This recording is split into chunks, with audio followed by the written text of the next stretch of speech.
L'homme prit 1 euro et s'apprêta à prendre le bus. Tous les passagers restèrent bouche bée. Le chauffeur lui demanda ce qu'il faisait. S'il voulait prendre le bus ou acheter le bus. Tout le monde disait qu'1 euro suffisait pour s'offrir un appartement de luxe. L'homme répondit que ce n'était qu'1 euro. Tout le monde n'en a-t-il pas? Le chauffeur pensa que l'homme était venu exprès pour frimer. Alors ils le jetèrent hors du bus. Il s'avéra qu'à ce moment-là, les prix mondiaux s'étaient effondrés d'1 million de fois. Un immeuble en plein centre-ville ne coûtait que 30 euros. La voiture de luxe la plus prestigieuse ne valait que 5 euros. Mais seuls les biens de l'homme n'étaient aucunement affectés. Le lendemain, grâce à sa fortune de 100 000 euros, il devint le mystérieux nouveau milliardaire. Cependant, l'homme n'en avait absolument pas conscience, et continuait à livrer des repas comme d'habitude. C'est alors qu'il découvrit une femme évanouie au sol. Les passants pensaient à une tentative d'arnaque.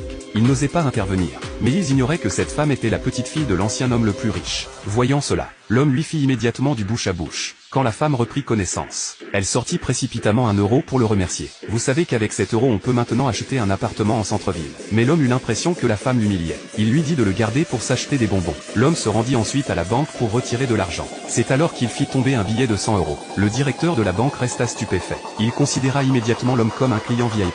Même le président de la banque vint l'accueillir en personne. Après le départ de l'homme, le président apprit qu'il était le nouveau numéro 1 du classement des fortunes d'hier. Les membres des 3 grandes familles ayant appris où se trouvait l'homme, prévoyaient tous de le rencontrer et de se lier d'amitié avec lui au plus vite. Pendant ce temps, l'homme dînait avec son meilleur ami à l'hôtel. L'homme vit que les prix du menu n'étaient que de quelques centimes. Il pensa à une erreur du restaurant. Son ami crut que l'homme était effrayé. Il sortit aussitôt quelques pièces d'1 euro et commença à se vanter. Mais à ce moment-là, des créanciers firent irruption. Ils saisirent le bras de son ami et le menacèrent de rembourser rapidement. L'homme arrêta aussitôt les voyous, et demanda combien il devait. Il pouvait l'aider à réunir la somme. Le voyou leva 4 doigts. L'homme pensa qu'il s'agissait de 400 000 et qu'il ne pouvait pas se le permettre.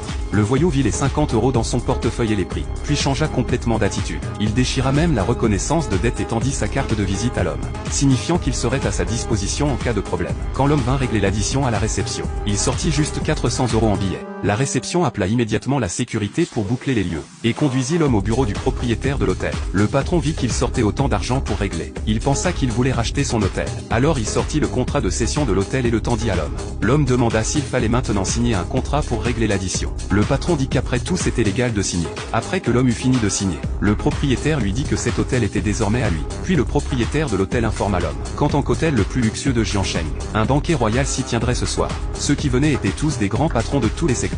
On rappela aussi à l'homme de ne pas les offenser, sinon sa vie serait en danger. L'homme se dit en lui-même, pas étonnant que le patron lui ait vendu l'hôtel à bas prix. À ce moment-là, les membres des 3 grandes familles se précipitaient au banquet. L'ancien homme le plus riche donna aussi des instructions à sa petite fille. Elle devait absolument trouver le nouveau milliardaire avant eux. À ce moment-là, l'homme arriva aussi sur les lieux du banquet. Contre toute attente, il tomba sur son ex-petit ami et un fils de riche. Après avoir vu l'homme, le fils de riche interpella la sécurité. Comment laissez-vous entrer un pauvre?